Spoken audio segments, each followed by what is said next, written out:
요즘에 한동훈 위원장이 이제 막 전국을 돌아다니지 않습니까? 지역 방문을 마치고 어제는 이제 서울에서 했는데 어제는 마포를 갔다 그랬습니다. 마포에서 김경률 비대위원 참여연대 출신이죠. 손을 번쩍 들어올리면서 이 사람 마포에 나간다. 그렇게 얘기를 한 겁니다. 왜? 정청래 잡으러 간다라고 하는 건데요. 그걸 보면서 지난번에 인천 개항을 해서도 원희룡 전 장관 껴안고 이쪽에 나갈 사람이다라고 얘기하지 않았습니까? 저는 이걸 보면서 민주주의라고 하는 것에 대한 기본적인 이해가 있는가 하는 생각을 했습니다. 비대위원장이 왕이 아니지 않습니까? 대통령이 왕이 아니듯 공천이라고 하는 것은 다 절차가 있는 것이고 그리고 또 시스템 공천한다고 얘기하지 않았습니까? 그런데도 거기 가가지고 이 사람 나옵니다. 지금 당 대표가 그렇게 얘기해버리면 시스템 공천 어떻게 되는 겁니까? 그러면 그동안에 거기에서 텃밭을 갈고 닦았던 사람은 또 어떻게 되는 거겠습니까? 이런 식으로 해버리니까 앞으로 어떻게 공천이 이루어질지 뻔하다 그런 얘기 나옵니다. 그 문제를 한번 처음 짚어보려고 하는데 어제 한동훈 위원장이 김경률 비대위원 소개하는 장면부터 한번 보시죠.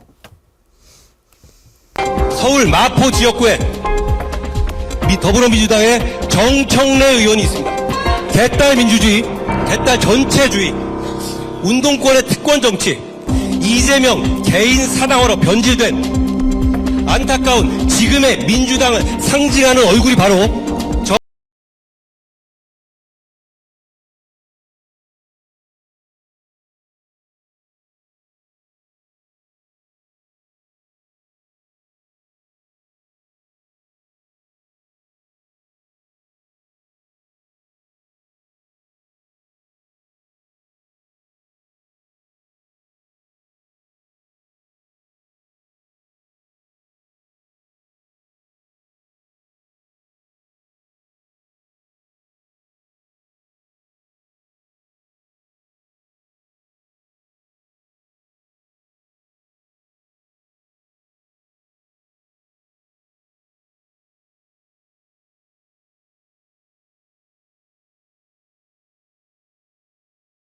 윤석열이 나서겠다고 하고 있기 때문입니다.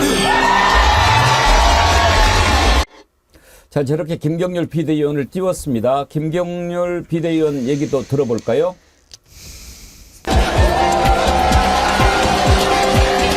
맨 먼저 드는 생각은 제가 이렇게 양지만 찾아다니면 너무 욕먹지 않을까 이런 걱정을 했습니다. 우리 당과 한동훈 비대위원장께서 저에게 낡은 시대와 이념을 청산하라는 과제를 주신다면 저는 기꺼이 받아들이겠습니다. 약속드립니다.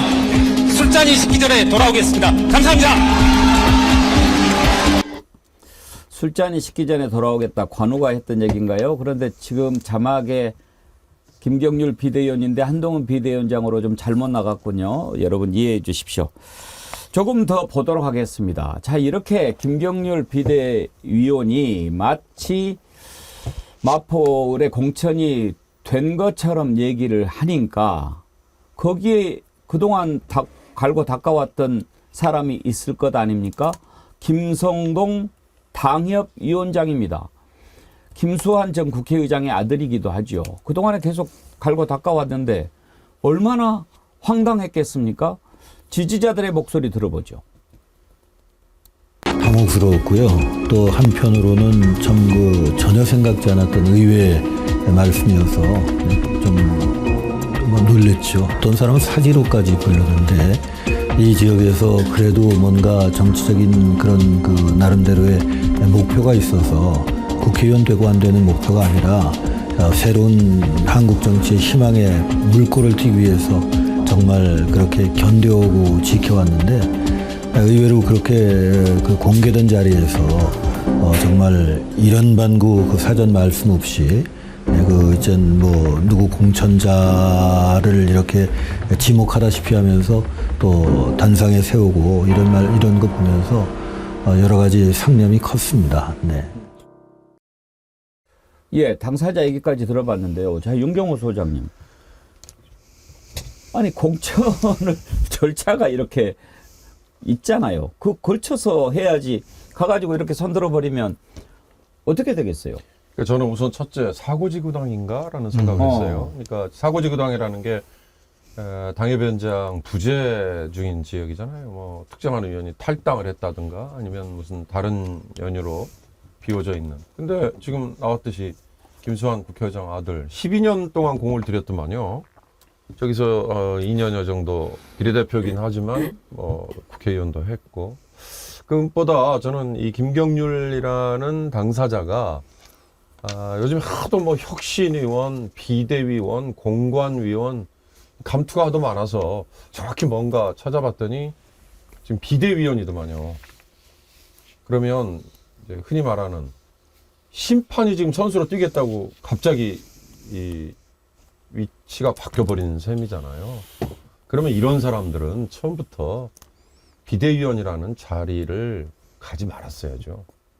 본인이 이걸 고사를 했어야죠. 나는 이번 총선에 내가 플레이어, 선수로서 뛸 의향이 있다.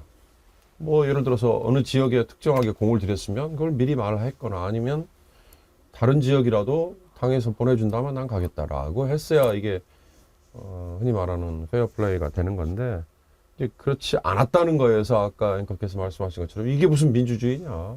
그럼 공관위원 뭐하러 지금 공관위원회는 가동을 하는 거냐. 그저께 나왔던 뉴스는 뭐 7명의 현역 의원들 컷오프 시키겠다. 그다음에 18명 하위 20%는 뭐 감점하겠다? 20%를 감점하겠다고 그랬나요? 예, 하여튼 그런 식의 룰에 대해서 얘기를 하다가 느닷없이 저렇게 특정 지역. 그러면 이제 이런 사태들이 계속 반복되겠죠. 예를 들어서 어느 민주당의 아까 정청래 최고위원처럼 상징성을 가진 누군가가 또아리를 틀고 있는 지역에 가면 또 누군가 깜짝 쇼를 또 할 거고. 이제 이렇게 되는 게 바로 이 수원의 김용남 이제 전 의원처럼 뭐 나도 속았다, 국민도 속았다 이러면서 이제 다시 제3 예. 세력 운운하는 대로 갈 거고. 그러니까 이제 그게 바로 이삭줍기 내지는 뭐 탈당파, 뭐 낙천파, 선거 직전에 벌어지는 이런 것들이 어떻게 보면 국민에게는 아니 뭐 그럴 수 있는 일 아니야, 당연한 거 아니야 이러지만 이게 어떻게 보면 이 정당의 시스템을 완전히 망가뜨리는 거니까 거대 정당에서 할 행태는 아니라는 생각이 듭니다. 혹시 이은영 소장님 네. 정청래 최고위원 반응 좀 들어봤어요? 아직 못 들어봤는데 그냥 웃으실 것 같아요. 예. 네, 그리고 저거는 지금 좀 미친 짓이에요. 지금 현재 당협위원장을 갑자기 저렇게 교체할 수는 없거든요. 더군다나 어떤 특정한 이유가 없이 지금 말씀하신 것처럼 지금 전략공천 형태예요. 저거는. 근데 그렇게 되려면은 사고당부여야 되거든요. 그래서 말이 안 되고 아까 그 처음에 말씀하신 50명의 국회의원을 줄이겠다도 국회의원 자체 하나하나가 다 인구에 입각해서 그 한 자리가 만들어지는 건데 50명을 어떻게 그럼 몇십몇 명의 그 민의를 다 대변하지 않고 날려버리겠다는 건데 지금 정치 자체를 모르는 분이 비대위원장이 돼서 막말을 막 하고 계신 것 같아요. 적어도 말이죠. 저렇게 오랫동안 갈고 닦았던 당협위원장이 있으면 장성철 소장님 본인한테 좀 사전에 귀띔이라도 해주고 뭐 이렇게 좀 하고 그러는 게 정치 아니에요? 글쎄 말이에요. 저도 상당히 처음 보는 일이 벌어져가지고 차 교수님 저런 일 보신 적 있으세요? 갑자기 나한테 왜 아니, 질문의 저- 하사를. 아니 정치권에 오래 계셨으니까 저 처음 보는 일이라서 드라마에선 볼 수 있어요. 드라마. 어떻게 이거를 받아들여야 될지 상당히 좀 황당하다라는 좀 생각이 들고요. 또한 시스템 공천을 하겠다라고 전날 얘기해놓고 네. 바로 이런 식으로 지명 형식으로 한다면 이게 뭐가 맞는 말이냐. 앞으로 영남권에서 저런 식의 공천, 그냥 뭐 어떠한 투명하고 객관화된 시스템에 의한 공천이 아니라 여기는 이 사람이 나가야 이겨 라는 식으로 해서 본인들이 생각하는 사람들을 막 낙하산식으로 공천하지 않을까. 그 전조 현상이 계양을의 원희룡, 요 마포을의 김경률 이렇게 나타난 것이 아니냐. 계양을에서도 윤형선 당협위원장이라고 정말 계속 그 자리를 지켜온 분이 예. 있잖아요. 이런 분들은 어떻게 할 거냐고요. 좀 이해가 되지 않는 일들이 벌어지고 있습니다. 그러니까 아니 적어도 앞뒤 말이 다르면 안 되죠. 차지원 교수님. 네. 시스템 공천하다고 그랬잖아요. 그렇죠. 그러면 시스템 공천이라고 뭐 하는 게 뭡니까? 네. 일단 절차가 있는 거고, 그다음에 합리적인 이유가 있어야 되잖아요. 이 사람은 놓고 돌려봤더니 이래서 안 되고, 이 사람이 해보니까 되더라. 그렇게 해서 돼야 그게 시스템이지. 뭐 본인이 위에서 보면 다 보이는 모양이죠. 그래서 그 한동훈 비대위원장이 어제 그런 이야기했잖아요. 공천 준 거 아니고 나는 그냥 출마할 사람 소개해줄 뿐이다. 아이고. 그런 식으로 이야기를 했잖아요. 그게 더 근데 나빠요. 문제는 그렇게 이야기하는 것 자체가 소위 말하는 여의도 사투리 아닌가요? 그렇잖아요. 그러니까 눈 가리고 앙호하는 게 대표적인 여의도 사투리인데 본인이 5천만 원의 어법을 쓴다며요. 저는 그런 게 정말 문제라는 생각이 들어요. 누가 봐도 이거는 뭐 지금 김경률 내리 찍어서 지금 꼽는 건데 거기에 대한 이야기를 하니까 우리 시스템대로 할 거야. 나 당시 소개만 해줬을 뿐이야. 그런 이야기하는데 어제 그 이야기 했어요. 공개적으로. 정청래 김경률 중에서 진짜가 누구냐. 딱 1대1 구도를 자기가 만들어 놔버렸잖아요. 그러놓고 시스템 공천한다? 이거는 뭐 진짜 뭐랄까요. 그래서 말이 안 되는 이야기인데 문제는 지금 국민의힘 공천을 지금 받고 싶어 하는 사람들이 많이 기다리고 있잖아요. 이 사람들이 봤을 때 뭐라고 많이 생각하겠어요? 있어요? 아니, 예를 들면 지금 영남권. 그 영남권에 영남권에. 안방에 많잖아요. 지금 여러 사람들이 막 지금 뭐 내려간 사람들도 많고 한데 그 사람들 입장에서 야, 이거 믿을 수 있어? 공천 뭐 룰 발표했다는 믿을 수 있어? 이런 부분이고 또 하나는 여의도 사투리 중에 하나가 지금 대표적으로 이게 소위 말해 정치공학적 접근이에요. 쉽게 말해 조국 흑서 저자잖아요. 그렇기 때문에 민주당의 내로남불 윗선 이런 걸로 해서 우리는 공격할 거야. 이런 식의 지나친 이 정치공학적인 이런 그 총선 구도를 만드는 거 저는 정말 문제 있다는 생각이 들고 또 하나 문제가 뭐냐면 앞서 뭐 약간 윤영선, 김승동 이해되는데 저는 개인적으로 두 분을 다 잘 알아요. 잘 아는데 네. 그분들이 상당히 그 지역에 들인 공을 제가 알거든요. 예. 그 사람들이 험지에 나가 있을 때 제가 정치 좀 안다고 와서 저한테 뭐 문의도 하고 제 나름대로 뭐 이렇게 한번 해보시라 저렇게. 근데 제가 조언을 해주면서도 그게 안 될 건데 그러면서 제가 그분들이 뭐 한 4년 전, 8년 전 노력할 때 제가 좀 짠한 기분이 있었어요. 그래서 저는 그 사람들을 보면서 무슨 생각을 하냐면 선산을 지키는 구분 소나무 같은 존재들이다. 저는 그런 생각을 했고요. 그 국민의힘이라는 그 보수 정당에 그나마 그래도 터줏대감 같은. 터줏대감 같은 그런데 그런 사람들을 갑자기 와가지고 지금 개항을 해도 원희룡 장관 꼽는다고 여기도 지금 뭐 마찬가지잖아요. 근데 사전에 아무런 이야기를 안 했다는 거예요. 그럼 이게 쉽게 말하면 정치 도리상 그러면 안 되는 것이죠. 이런 문제들이 저는 한동훈 위원장이 과연 느끼고 있는지 모르겠어요. 저는 오히려 한동훈 위원장의 저런 발언이 정청래 띄워주는 게 아닌가 싶기도 한데 아까 여의도 사투리 얘기하셨는데 여의도에서 저렇게 안 해요. 저는 저거 서초동 사투리라고 생각합니다. 기자들이 당연히 궁금해했죠. 그러면 전략공천 한 겁니까? 아까 차지원 교수님 얘기하셨듯이. 그랬더니 답을 또 이렇게 해요. 한동훈 위원장 답변을 들어보시죠. 이번에 마포울로 전략 공천하신 걸로 봐야 될지 좀 알고 싶고요. 아니요, 우리 공천 시스템은 저희가 어제 발표드린 내용입니다. 다만 본인께서 마포을에서 정청래 의원과 붙겠다고 출사표를 던지신 것이고 저희 당은 그런 도전을 대단히 의미 있게 생각하고 국민들께도 빨리 보여드리고 싶어서 제가 말씀드린 겁니다. 당내의 절차는 당연히 거칠 겁니다. 조성동 당협위원장 같은 경우에는 굉장히 반발하는 입장을 보이고 있는데요. 이 부분은 서로 좀 조율이 있으셨는지 좀 궁금합니다. 공천은 시스템에 따라 이루어질 것이다 라고 말씀드리겠습니다. 그럼 전략 공천은 아니라는 말씀이신 거죠?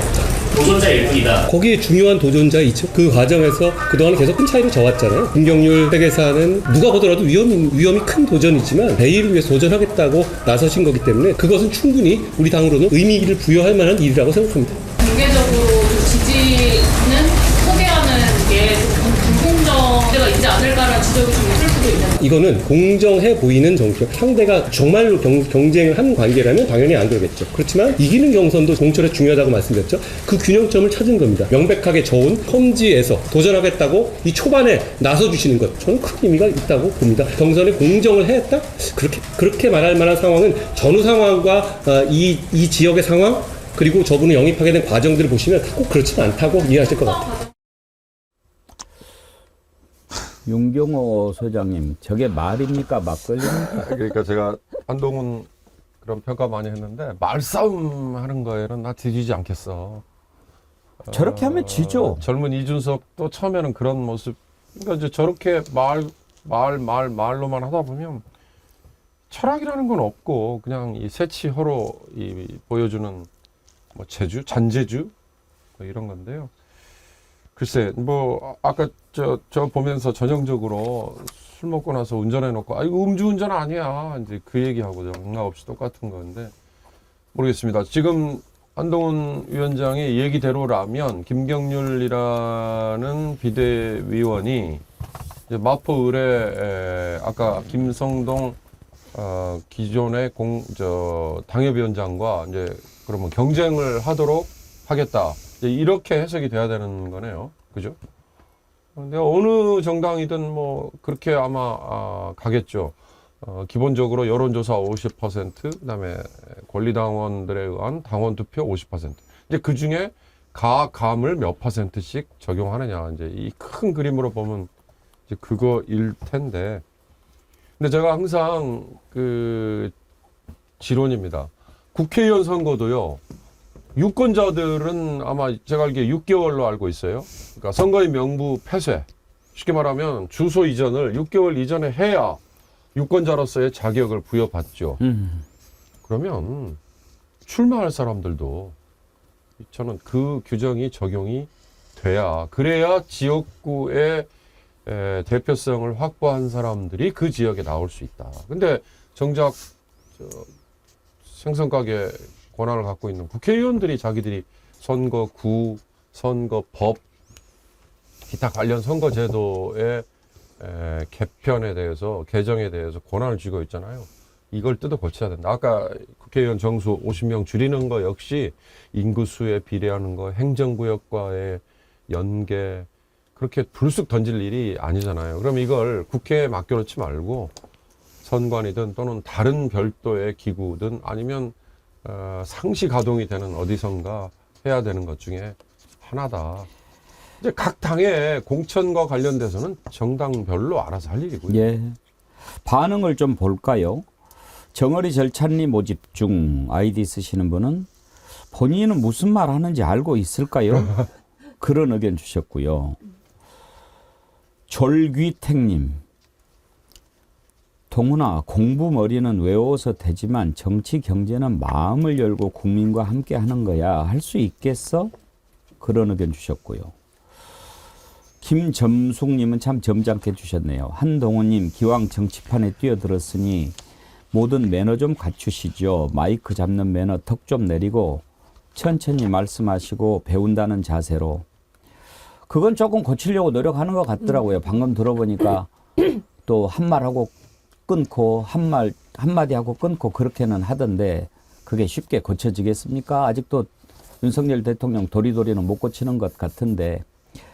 그런데 정말 그 말장난 가지고 정치를 하려고 하는 거 이건 좀 안 했으면 좋겠어요. 장성철 소장. 윤경호 소장님 말씀하신 것처럼 또 이제 앵커님께서 소개시켜 주신 것처럼 본인이 무슨 말 하는 것인지 잘 모르는 것 같아요. 본인의 말의 의미가 어떻게 정치권에서는 받아들여지는지 그걸 모르는 것 같고요. 기자의 일문일답의 표정과 내용과 말투를 보니까 아차 싶었던 것 같아요. 그렇죠. 아, 이게 이런 거였구나. 그러니까 시스템 공천한다고 해야 되겠구나. 이렇게 수습하는 거였는데. 근데 거기에서 아이고 내가 경솔했습니다. 이렇게 얘기는 못하는 거죠. 못하죠. 예. 검사들 그렇게 얘기 안 하잖아요. 예. 그러니까 제가 봤을 때는 공천을 확정한 거예요. 이거는 김경률 비대위원 소개할 때 뭐라고 그랬냐면 김경률 회계사가 이 지역에 출마한다라고 돼 있어요. 그리고 또한 이런 분들을 더 많이 모셔서 서울 시민의 선택을 받게 하겠다라고 했거든요. 공천 주겠다는 얘기죠. 이걸 어떻게 당일 시스템의 공정한 경선을 통해서 김경률 회계사가 후보가 될 겁니다. 이렇게 인식할 수는 없잖아요. 이거는 영입 인사로서 공천 주겠다는 건데 과연 이게 맞는 것이냐라는 좀 생각이 들어서 이렇게 되면은 지역에 원래 있던 당협위원장을 지지했던 당원들 그리고 지지자들은 이거 뭔 소리야 하면서 김경률 회계사가 후보가 되더라도 적극적으로 지지하지 않을 가능성이 있어요. 분열되는 거죠. 그렇지. 정당한 공정한 절차를 거쳐서 그렇게 했을 때 승복이 되는 거지. 그래도 승복 안 하는 사람들이 있는데 이런 식으로 해버리면 그거 되겠어요? 제가 봤을 정치를 기본적으로 모르는 거라니까요. 그러니까 이런 이벤트에 집중하는 것 같아요. 보니까 그 시도당 다니면서 당원들 만날 때 항상 사인해주는 모습, 셀카 찍는 모습 이런 모습이 나타나고 있잖아요. 그래서 정치의 본질보다는 좀 이벤트성으로 본인들의 성과를 보여주고 싶어하는 강박관념이 있는 것이 아니냐라는 생각이 듭니다. 이은영 소장님, 제가 이 정부의 검사 출신들이 하는 걸 보면서 제일로 걱정하는 게 절차를 제 마음대로 무시해버리는 겁니다. 맞습니다. 예. 아니, 맨 처음에 대통령 당선되자마자 청와대 나와서 옮기는 것부터 개무시잖아요. 맞아요. 이게 절차가 없어요. 그러면 지금 이런 식으로 소개해버리고 비대위원장인데 공천관리위원장도 아니고 그러면 공천관리위원장이라고 해서도 마음대로 못하는 것을 내가 가서 손 들어주고 이 사람 출마합니다 해버리면 그러면 그 당은 한동훈 겁니까? 그러니까요. 지금 보니까 저 상황이면 앞으로 말실수 굉장히 많이 나올 것 그럴 것 같고요. 같아요. 그리고 저거 이제 고소고발도 들어갈 수 있어요. 그 공평하지 않잖아요, 지금. 그래서 선거법 위반이 될 수도 있는 굉장히 좀 칼날에 서 있는 분 같아요. 지금 저러다 진짜 선거 망한다. 그렇게 보여지는데요. 이게 있을 수가 없어요. 지금 여기 당협위원장도 지금 예비 후보로서 준비를 아마 하시고 계실 건데 저를 그냥 바로 지목을 하는 거는 모든 사람들이 받아들이는 거는 다 전략공천자로 발표한 거로 지금 받아들일 수밖에 없거든요. 근데 지금 말 바꾸는 것도 좀 말이 진짜 말이 안 되는 말을 계속 횡설수설하는 느낌이었어요. 얼마나 정치를 모르는 거냐면, 자, 차정 교수님, 이제 저렇게 얘기해놓고 기자들이 공정하지 않은 거 아니냐라고 물어보니까 아니다, 뭐 이렇게 이제 핑계를 댔어요. 말도 안 되는 거를. 자, 그러면 이제 나중에 경선을 했다고 칩시다. 거기에서 만약에 김경률 후보로 결정이 되면 뭐 완전히 뭐 마음대로 해버린 거네 이렇게 되는 것이 하나 있고, 뒤집었다고 봅시다. 김성동 당협위원장이 됐다고 칩시다. 그러면 한동훈 리더십은 어떻게 되는 거예요? 이런 게 정치를 전혀 모른다는 거 아닙니까? 제 생각은 아마 경선까지도 가지 않을 것 같은데요. 지금 분위기로 보면 예를 들면 지금 그러니까 당협위원장에 대한 일종의 뭐랄까요 당무 감사 같은 것도 다 해나오는 상태거든요. 그렇기 때문에 아마 지금 이 지역도 지금 그 컷오프가 될 수 있는 상황이기 때문에 아마 당협위원장들 중에 제대로 그러니까 서울 수도권 같은 경우 경쟁이 떨어진다고 하는 사람들 같은 경우는 사전에 아마 일종의 뭐랄까요 자신들 이제 정성평가가 아니라 정량적 평가로 해갖고 이 사람은 기본에 안 된다고 해서 아마 제외를 시킬 거예요. 그러니까 경선을 붙여서 계속적으로 이런 논란을 갖고 가지는 않을 거예요. 그런 부분들이 있기 때문에 제가 봤을 때는 벌써 지금 일종의 한동훈 비대위원장 아는 거죠. 어떤 지역들은 지금 다 이거 벌써 컷오프 됐다는 거 알고 있기 때문에 그런 것까지 머릿속에 다 넣고 지금 하는 걸 거예요. 그런데 어쨌든 그러니까 지금 공관위가 공식적으로 이 시스템에 의해서 지금 심사가 들어가기도 전에 이를 이야기하는 것 자체는 정말 오버해도 한참 오버한 거죠. 잘못됐죠. 여당의 위력이라는 게 이런 경우에 사전 조정을 하잖아요. 그렇죠. 다른 자리를 먼저 준다든지 주고 뭐 그리고 본인이 뭐 흔쾌히는 아니라도 못마땅하지만 울며 겨자 먹기라도 예, 제가 뭐 당에 뭐를 위해서 무슨 뭐 양보하겠습니다. 이런 모습을 되게 취하잖아요. 그게 이제 어떻게 보면 사람 사는 동네인 거고 그렇지 않으면 지금 김성동이라는 당협위원장은 당연히 안 되겠다 싶으면 당연히 튀어나가서라도 끝까지 뭐 하려는 노력을 안 하면 이상한 거 아니에요. 그러면 헛노력을 했다는 거고.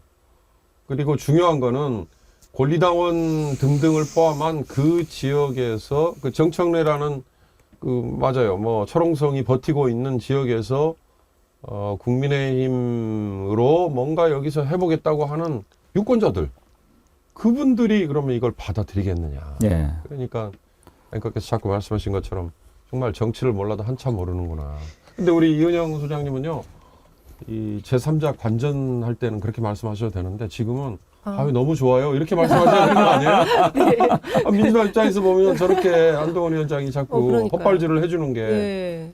앞으로 계속 말로 문제가 될 것 같아요. 그러니까 이제 모양새를 조금 더 효과적으로 아름답게 하려면 사전에 원래 당협위원장한테 이러니까 당신 말이야 우리가 좋은데 배려해주고 할 테니까 우리 김경률 짠 하고 하면 나와가지고 같이 손 흔들어주고 우리 김경률 후보 위해서 내가 정말 내 선거보다 더 열심히 뛰겠다. 그렇게 아름다운 감동적인 승복하는 모습을 보여주면 효과는 극대화되겠죠. 그렇죠. 근데 거기서 소리 지르고 뭐 하는 거야 막 이러면은 효과 반감이에요. 그렇죠. 그렇기 때문에 기본이 안 된 거지. 확실히 정치를 모르시는 거. 예. 제가 아까 왜 그 말씀 드렸냐면 제 지인 중에 언론계 출신이었는데 지난번 윤석열 캠프에 굉장히 뭐 기여까지는 모르겠지만 이 손가락을 올려서 인정을 받은 분이 있거든요. 그분이 작년 말까지만 해도 어느 회사의 감사로 지금 거의 근접했다라는 이제 귀뜸을 받았나 봐요. 근데 갑자기 이게 점점 미뤄지고 있는 거예요. 네. 왜 그러냐 그랬더니 그 중간 이제 연결고리 역할을 하는 분이 아니 낙천자들이 밀고 들어올 것 같아서 네. 그렇다라는 얘기를 이게 바로 여건이죠. 사실 그게 그동안에 해왔던 관행이었을 거고 그런 당근을 아마 저 김성동 위원장에게 전혀 주지 않고 이렇게 밀어붙인다. 또 하나의 좀 분란을 뭐 눈에 보듯이 아니 뻔하게. 당연히 정치를 모르죠. 그건 뭐 저 팩트 아닙니까? 계속 검사만 했잖아요. 정치를 안 했잖아요. 모르는 건 당연하단 말이에요. 다만 문제는 겸손해라는 거예요. 나는 정치를 잘 모릅니다. 이제 시작하겠습니다. 그런데 정치는 뭐 국민의 목소리를 듣는 거라고 배웠습니다. 또는 국민의 눈물을 닦아주는 거라고 하더군요. 그런 자세로 하나하나 배워 나가겠습니다. 그러면 될 거를. 지가 다 아는 것처럼. 그래서 지금 이 나라가 이 모양 된 거 아니에요. 정치 일도 모르면서 다 아는 것처럼 한 번만에 대통령 돼버리니까. 제가 한동훈 비대위원장의 최근의 행보 저런 모습을 보니까 야, 저 사람들이 우리 같이 있는 당원들이나 함께 정치를 했던 사람들을 무시하는구나라는 생각이 드는 거예요. 내가 결정했으니까 찍소리 못하고 따라오겠지. 그런 생각을 하는 것이 아닌가. 동료 시민을 존중하겠다, 함께 하겠다라고 본인이 취임사에서 얘기를 했는데 그거는 그냥 말이었던 것 같아요. 그러니까 행동은 원래 생각대로 내가 결정하면 따라오고 다른 사람들은 아무 소리도 못할 거야. 아니 나중에 뭐 반발하면은 뭐 자리 하나 준다고 하면 되지. 이런 식의 무시하는 감정들이 있는 것으로 보여져 가지고 상당히 우려스럽습니다. 성경의 지혜서 잠언이 있습니다. 거기에 보면 교만은 패망의 선봉이라고 했습니다. 교만하면 안 됩니다. 특히 정치하는 사람들은요, 가장 중요한 게 낮추는 것, 겸손한 겁니다. 교만하면 그 순간 갑니다. 우스갯소리도 있잖아요. 정치하고 골프는 머리 들면 죽는다고. 겸손해야 합니다.